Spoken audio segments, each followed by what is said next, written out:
নমস্কার বন্ধুরা, আজকে আমি বানাচ্ছি চিকেন মোগলাই। খুব সহজে এটা আপনারা বাড়িতে বানাতে পারবেন, তবে ভিডিওটা আপনারা শেষ পর্যন্ত দেখতে থাকুন। দেখুন কি সুন্দর ভেতরটা সেদ্ধ হয়েছে, কি সুন্দর হয়েছে।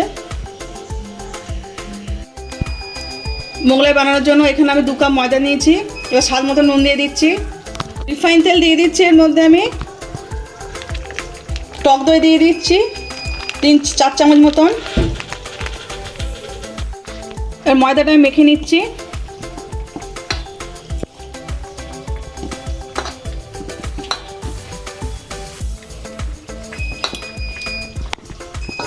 এবার এর মধ্যে জল দিয়ে আমি মেখে নেব। ময়দাটা মাখা হয়ে গেছে, এরকম মেখে নিয়েছি। এর উপরে আমি একটু তেল মাখিয়ে নেব। এর উপর একটু তেল দিয়ে দিলাম। এটা আমি 10 মিনিটের জন্য রেস্টে রেখে দেব। মাংসর পুর বানানোর জন্য আমি এখানে মাংসগুলো ছোটো ছোটো করে কেটে নিয়েছি। কড়াইতে আমি তেল দিচ্ছি, তেল গরম হয়ে গেছে। কুচনো পেঁয়াজ দিচ্ছি, পেঁয়াজগুলো আমি হালকা ভেজে নিয়েছি। এর উপর আমি মাংস দিয়ে দেবো। এবার এগুলো দিয়ে দিলাম,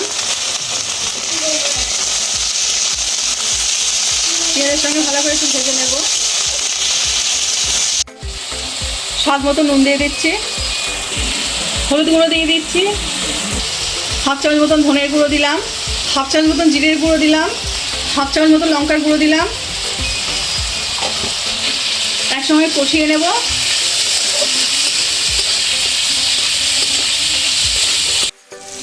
হাফ চামচ আদা রসুন পেস্ট দিলাম, কষিয়ে নেব।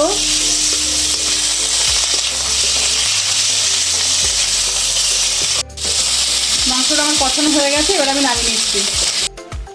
বিস্কুট গুঁড়োর মধ্যে আমি 1/2 চামচ গরম মশলা গুঁড়ো দিয়ে দিচ্ছি,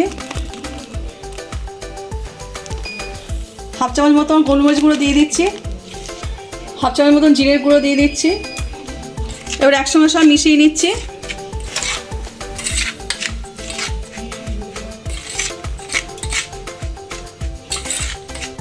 ময়দাটা 10 মিনিট রেস্ট রেখেছিলাম, দেখুন কিছু নরম হয়েছে। এবার এটা আমি ভাগ করে নেব। এটা আমি গুছি কেটে নিচ্ছি।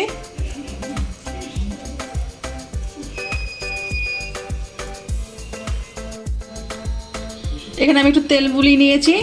এবার এই ময়দার গুছিটা নিলাম। এবার এটা বেলে নেব। এবার এটা বেলে নিচ্ছি।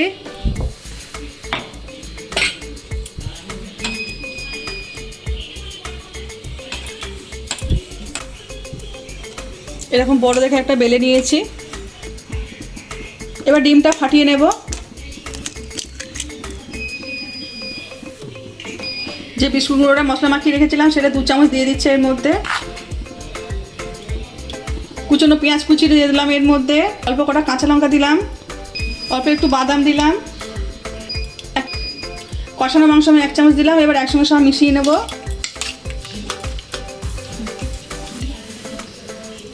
অল্প করে নুন দিয়ে দিচ্ছি। এবার একসঙ্গে সব মিশিয়ে নেব। আমার সে মেশানো হয়ে গেছে। এবারে ময়দা রুটির ওপর আমি দিয়ে দিচ্ছি।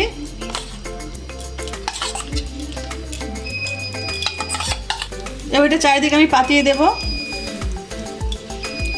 এবারে আমি 4 সাইডটা মুড়ে দেবো এইভাবে। এবার এটা এর উপরে তুলে দেব। এটা আমার হয়ে গেছে। কড়াইতে তেল দিচ্ছি, তেল গরম হয়ে গেছে। এবার এটা আমি আস্তে আস্তে ছেড়ে দেব। তেলটা আমি বেশি গরম করিনি, হালকা গরম করেছি। বেশি গরম করলে ভেতরটা ভাজা হবে না। পাল্টে নিচ্ছি। এটা আমার ভাজা হয়ে গেছে। এটা আমি তুলে নিচ্ছি। চিকেন মোগলাই একদম রেডি। দেখলেন কত সহজে আমি বাড়িতে বানিয়ে নিলাম। আপনারা চাইলে আমার এই রেসিপিটা ফলো করে বাড়িতে বানাতে পারবেন। আজকে আমার এই রান্নাটা যদি আপনাদের ভালো লেগে থাকে তাহলে লাইক করে দেবেন, শেয়ার করে দেবেন। কেমন হচ্ছে কমেন্টে জানাবেন। আবার নতুন নতুন রান্না পেতে গেলে আমার চ্যানেলটা সাবস্ক্রাইব করে দেবেন।